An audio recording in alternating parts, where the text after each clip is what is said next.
All right, and I'm with Trans Kids Deserve Better.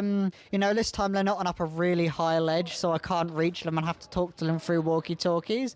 Instead, all there is a fancy metal barrier in the way, so this is prime real estate. At least you don't fall to your deaths. Would you like to introduce yourself? I'm Chalky, they, them. I'm Joker, he, they. I'm August, he, him. I'm Pain, they, them. So what brings you to occupy in front of the Department of Education? So, as we know that it's not just healthcare that trans people are having issues with.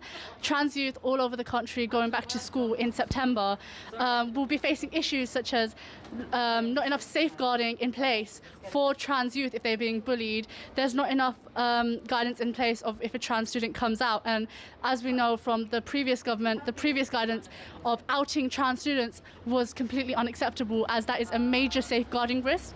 And we also know that in the curriculum itself, teaching about genders is for some reason a contested topic, which it shouldn't be, because this is our identity and it's something that should be taught freely and openly and not be seen as controversial.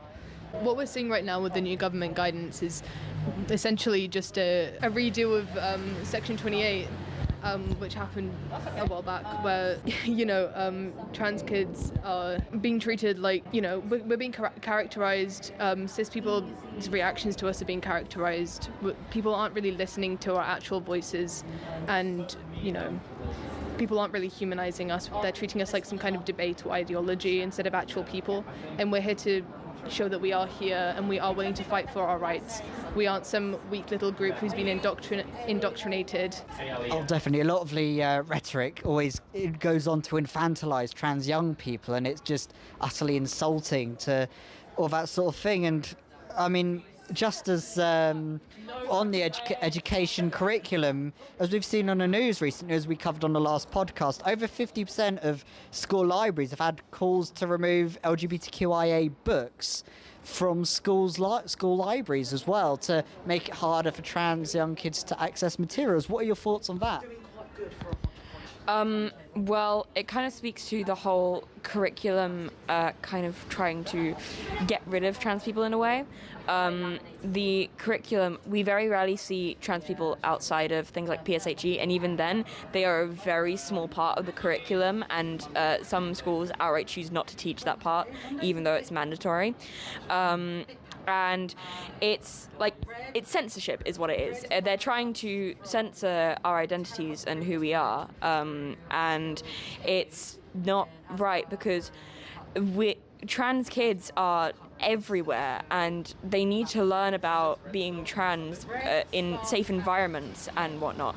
And while a lot of us learn on the internet, and while learning on the internet can be great, it's better to learn in an actual education environment rather than from random strangers.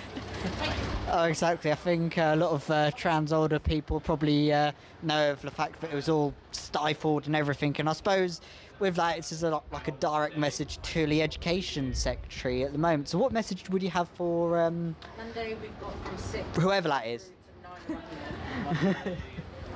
Okay, this might be a repeat of what I said last time, but fuck you!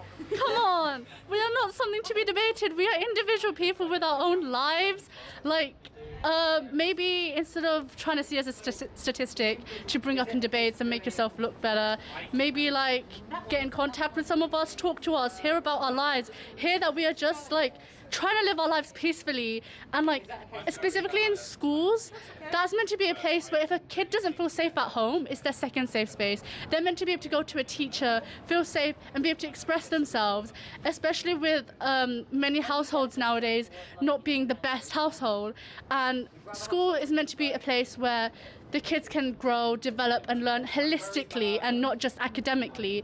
And the fact that there is so much censorship and oppression going on, and trans people used as a debatable topic, is just unacceptable. Exactly, and as well as this with the attack through education, as we saw yesterday, the puberty blockers had their ban extended recently as well, which was horrific, and we were wondering what your thoughts were on that as well, because I think that was a topic of the last protest as well.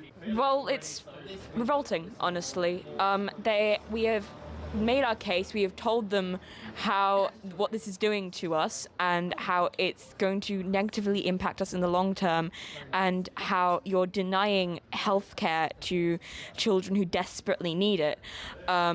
And they are not listening to us, clearly.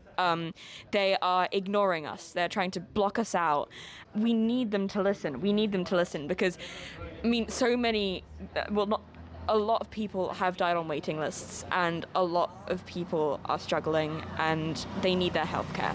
This is proof. So as we know that the previous action was done with the former government, but this new, the extended ban, is just proof that the Labour government do not care about us. They are just continuing what the old Tory government did, because they just care about getting the votes and not actually caring about what the people want.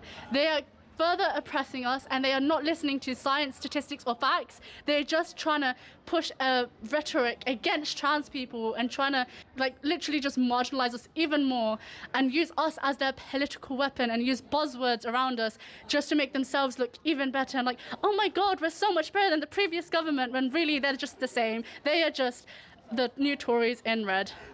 Oh, exactly. And, and then that brings us here to protesting for multiple days. I think it's going to be planned for this. I don't know what your strategies you have in just enduring being here for as long.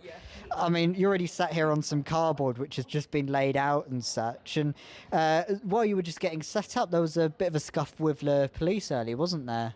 So they tried to talk to us, and I was very, obviously, as we know, no comment, no caution, we all know this, but obviously they trying to get me to say something, and I was just ignoring them, trying to calm myself down because we had just jumped over the fence. We were so they aggressively put their head over, and it's can't you hear me? And it's okay. Asked us how we're doing, and obviously I don't like speaking to the pigs, so I just did a thumbs up. They left us alone but they still walked up and down the grate.